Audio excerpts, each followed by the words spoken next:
Okay, I'm recording my weekly update for September 10th, 2025.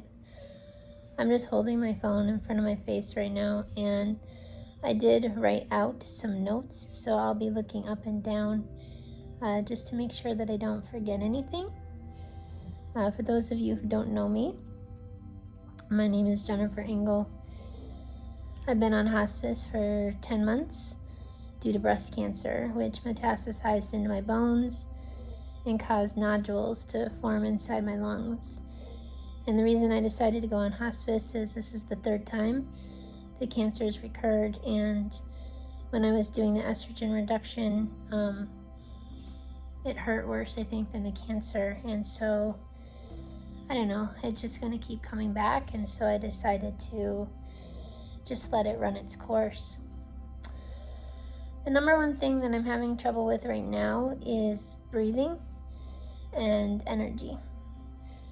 Now, when I say that, I might have more energy than maybe what people think of with a typical hospice patient, because some hospice patients are still fighting. They might be going through treatment, or they might be getting closer to the end. I knew I wanted to go on hospice early to get services not just for me, but for my family as well.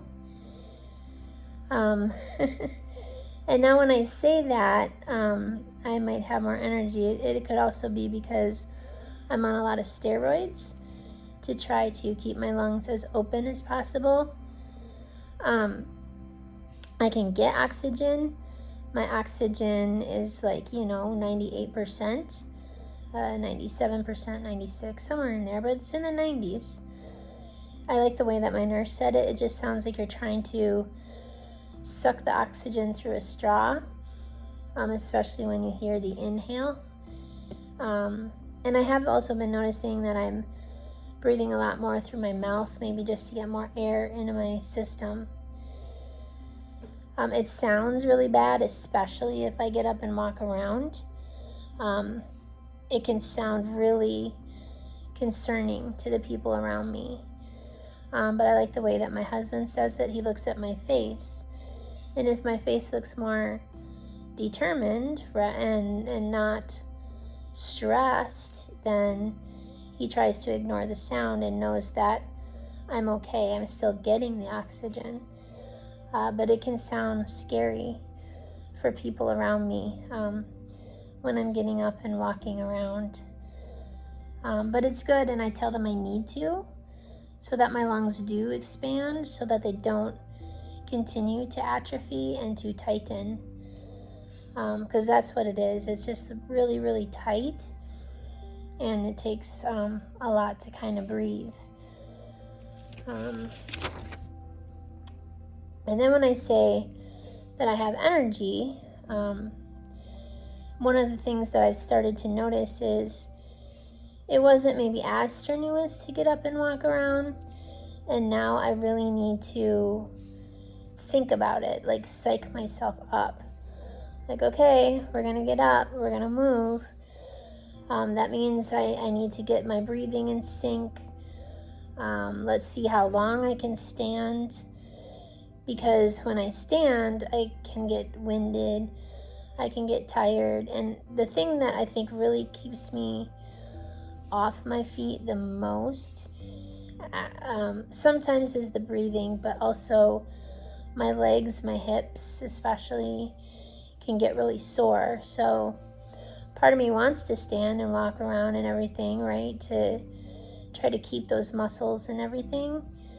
But it's a very fine balance between trying to keep your muscles, and they've atrophied to the point where you could actually hurt yourself if you continue to use them, because there's no cushion anymore for anything. So it's a fine balance between all of that. When I sit back down, it does take a while to catch my breath. And I will often have a wheeze, and you might hear me start coughing more because it feels like there's stuff in my lungs that I can't really move. So that happens a lot. When I've been sitting still for a very long time, And again, I've talked about diet plays a very important part in my journey. I've been trying to hold on to more calories, and that's actually been working, maintaining my weight. But at the same time, it's like I can either eat a third of a burrito or whatever and digest, or I can eat like super light, like 2 cups of applesauce, and maybe have more energy at first, because the heaviness of the food, like either I can be digesting or I can be kind of moving around, but I can't really do both. So I have been kind of thinking about, I do want to hang on to my calories. I want to be as strong as possible for as long as possible, but there's a delicate balance between not eating and moving. So that's something that I do struggle with a little bit.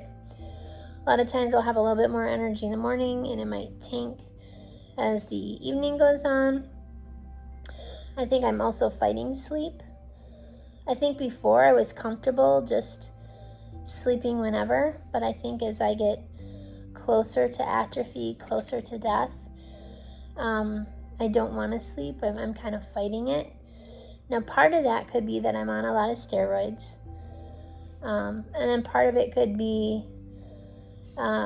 just fighting, not quite ready yet to go. So, there goes that right one again. I don't know. Let's leave that one off and just see how it goes. So that's how I'm doing physically. Mentally, I give a lot of credit to my care workers, even to some of my audience members who've almost confirmed what some of my care workers have said, and I'll get to that in a minute. And of course, my family members and friends who come and visit. So I really give a lot of credit to other people for the state of my mental health right now, because I had in my head, like, I'm going to be stuck in bed for months or something like that and lose all control. And right now there's actually like 3 different options that I'm focusing on. My number 1 would be to pass in my sleep. That would be my preference, where I don't have to give up any control and I just pass in my sleep. The other one that I've heard is that it takes about a week to die. So I would only have to be in bed for like a week. That would be my second option that I would prefer. But if for some reason I have to be in bed longer than that, what I'm trying to do mentally is say there's some people, and I'm trying to remember this, that have never had their independence. There are people out there with disabilities that have always depended on people to help them with very personal things. And if they can do it, then I can do it. So I have ways in my head of trying to keep myself positive. Some people say always stay positive, but I was talking with the massage therapist, which is new, by the way, so that's a new thing. I get a massage once a week, which is nice, especially for my back, to really help with the breathing, because I can't reach back there. I do massage myself every night for probably an hour, especially my legs, which also really helps a lot. But I was telling her that, no, you do need to face your fears. So if a fear does come up, I face it right away. And you do need to make plans. So you might have like a fear of, being in bed, or the time where I'm going to start to need more caregiving. Those are conversations that I might start having soon. You do need to face fears and face the ugliness too. But what I said is it's more of like a percentage thing. Like, there's no like exact percentage for like facing your fears and making plans, right?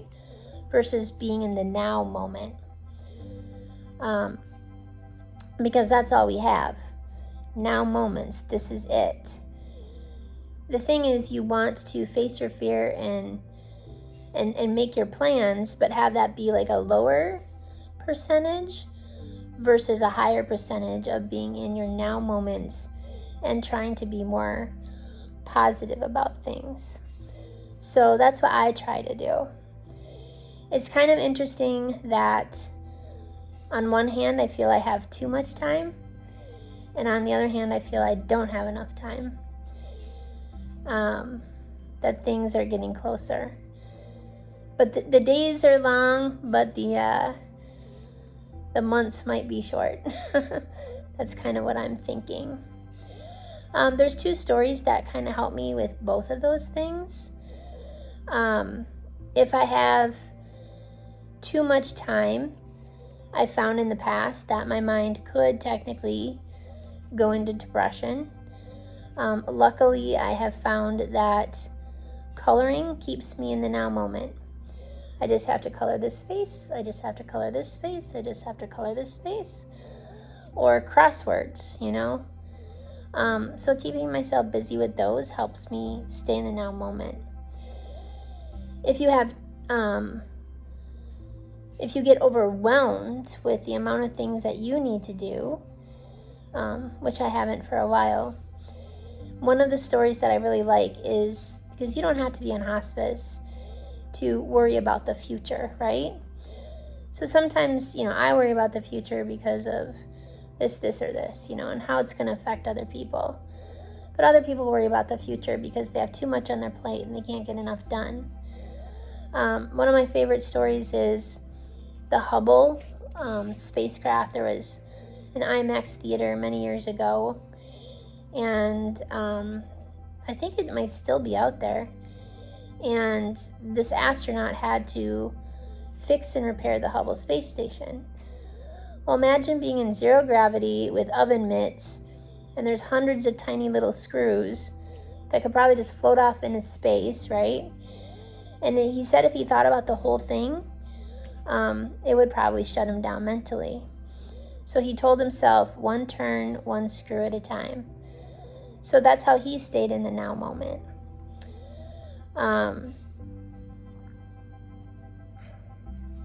That's how you can kind of just stay mentally prepared for such things. Let's see. So those are tips for anyone, because you don't have to die to feel like you're being pulled out of the now moment. Many, many, many people are pulled out of their now moments, probably more than they're in their now moments. So find something that will keep you in the now moment. For me, it's coloring. For people who are out there who are too busy, one screw, one turn at a time. Make your list of your top. You can make your whole list of everything you need to do, but then every day just only say, these are the top 1 to 5 things that I can actually do today. And then stay in the now moment when you're doing those things.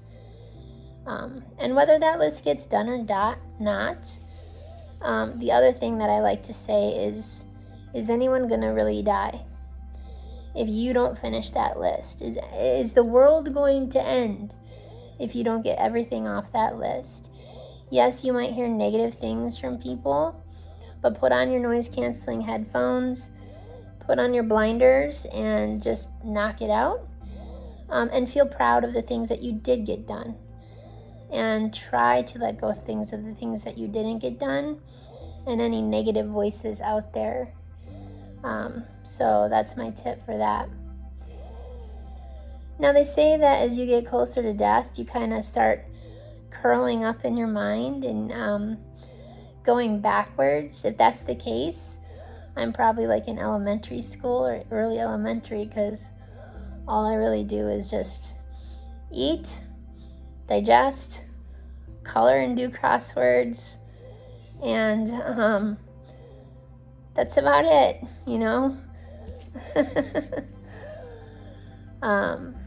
Let's see. Join me next week. I think that's about it for an update. I might be talking about increasing caregiver hours then. I don't know. We'll see. And if I ever don't post for some reason, assume that one of the three things has happened. Well, probably assume one of the things has happened. That either I passed, which we still don't know timelines or anything like that. I don't think it's going to be by next week, by the way. Or that I ended up, sleeping more and just don't have the energy to post anymore. Because as long as I have energy and I'm of sound mind, I'll keep posting. Even if I end up in bed for a while, I'm sure there's going to be times I'm not sleeping and I still have some energy and cognitive ability. So I'll still post from there if that happens.